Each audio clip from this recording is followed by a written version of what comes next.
So I just wanted to make a video on the ego and talking about the three dimensions, in my opinion, to the ego. And there is the good, the bad, and the ugly. And we've always kind of depicted the ego as being only a negative thing. And that's what I want to start with first, the ugly side of the ego. And this is when someone has like a surplus of ego or an excess of ego. And the problem with this is that usually with the ego is it kind of you make stuff up about yourself to make yourself feel better. And when you do that in an excess, it doesn't always mean you're making stuff up, but usually you're trying to really cheer yourself on. That is kind of the point of the ego. When you do that in an excess, sometimes it's very hard for someone with a surplus of ego to really identify the blind spots in their own capabilities. And if you're making a commitment to self-mastery every day, you have to be very honest with where you are. It's kind of like a map. You need to know 2 points. You need to know exactly where you are right now, and you need to know where you're going in order to find that exact route to where you need to go. Kind of like when you put in coordinates for a GPS system. Very much kind of like within our own internal GPS system. You need to be very, very honest with where you are. Otherwise, you're going to be going on a route which might be not the most effective way to get to your destination, and you're going to be shortcutting certain routes, and you really, metaphorically, you're not going to be understanding the right process to get there. You're not going to be learning all the information you need to know in order for you to grow to get to where you want to be. So again, when someone has a surplus of ego, it's very hard for them to show a lot of humility with their own nature. And I really think as well, I don't know if that is derived from perfectionism. They want to seem like they're perfect at everything, so they will disguise, their flaws and with kind of emotional camouflage, I like to call it, because they do put that facade on that they are, all big and mighty, and they have a really hard time showing them weak links in their own character and stuff like that. Which brings us on to the healthy side of the ego, and I think this is something we should all be really striving for, to have a healthy ego. So the benefits of this is that you can cheer yourself on, you can bring up your own morale, you're very honest with where you are currently, and you show yourself a lot of humility. But you do it in a very self-compassionate way. You show yourself a lot of kindness within your own flaws, within your character, or bad habits and stuff like that, or just areas you just need to bring up. You can be very direct, straightforward to the point with the bits you need to improve upon. So whether that be within your academics, personal life, family, career, whatever it is, you know the exact things because you're very in tune with your own nature that you can. You need to, you might realize that, oh, this is good, this is good, this is good. Okay, that's my weak link, so I need to put all my effort into improving that one quality. And that usually, to be honest, is usually the force multiplier for every other area of your life as well. When we were in uni, when we first went into my second year, so 4-year degree, so my second year, one of the lecturers had said something really quite profound. She had said that, the experts are the ones who know how much they don't know. And again, it isn't what you know what hurts you, it's what you don't know and what you don't do which hurts you. So again, it's identifying the weak links, which is just as valuable as amplifying the strengths. Oftentimes, we might lean towards our strength a lot more because we find it more enjoyable. But oftentimes, I really think if we're trying to make this ever evolutionary, state of growth within our own potential and stuff like that, I think we really need to sometimes lean on the bits what we might not really enjoy that much. We have to make that discipline to try and bring them up. And if you're really making a commitment to self-mastery, I think you have to do that sometimes. So, for example, with my dyslexia, I don't particularly enjoy revision because I have a hard time memorizing.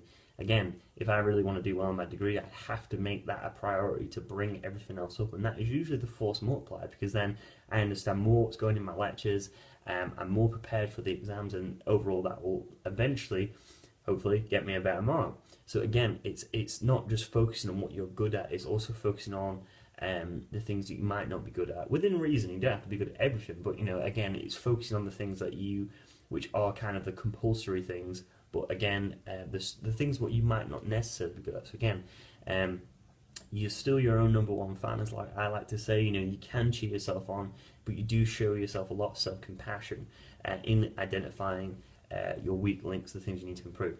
Which brings me on to the last one, which is lack of ego. And I think this is also, it can be stemmed from two things. I think it can be stemmed from when a person is shamed quite a lot, when they may have been bullied, or they haven't really learnt a lot about their own nature yet. They're not as inquisitive as maybe someone with a healthy ego, and they usually fall victim to a lot of negative self-talk. They find it very difficult bringing their morale up. They don't really know how to assert self boundaries. They're not very disciplined, and they don't have a lot of clarity on what they want. And I think sometimes, I don't know if this is stemmed from perfectionism, well, when they have an unrealistic expectation, but they're not kind in the process of, if they do make a mistake, they don't usually typically forgive themselves very easily.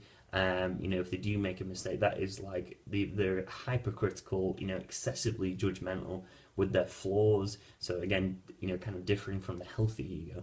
And this can usually bring on a whole host of, self-esteem issues, and it's kind of like a downward spiral. It's very difficult to be very fulfilled if you're like that. I think, if you're really hypercritical of your own flaws, sometimes you probably may not even focus on them. So it has a kind of it has a certain parallel with your growth as well, and enjoying the process as well.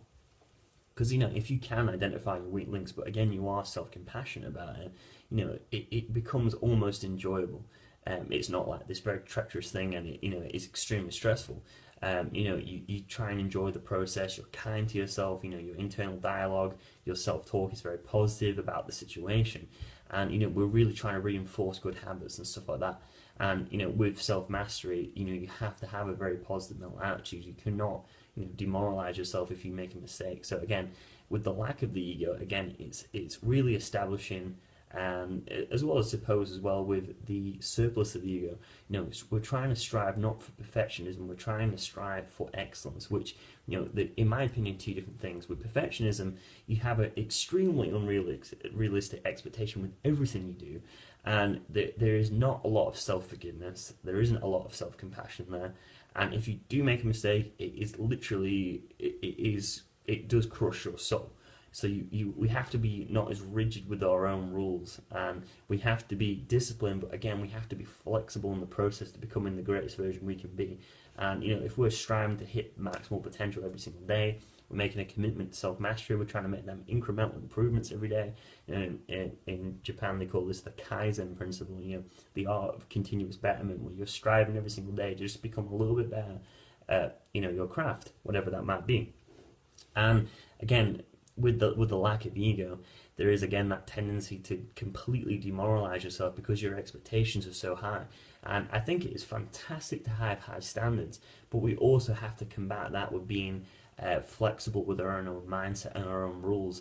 If you are so rigid, it is so difficult to maneuver, and the slightest thing can make you snap.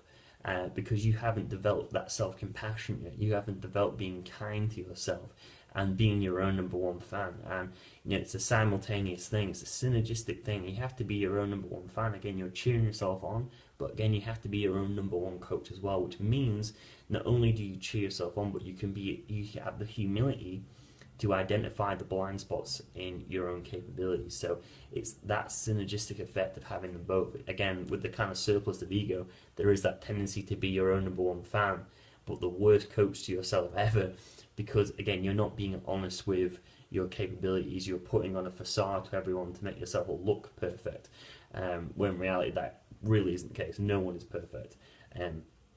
Again, and then if we can combine both, I think that is a really good step to having a healthy ego.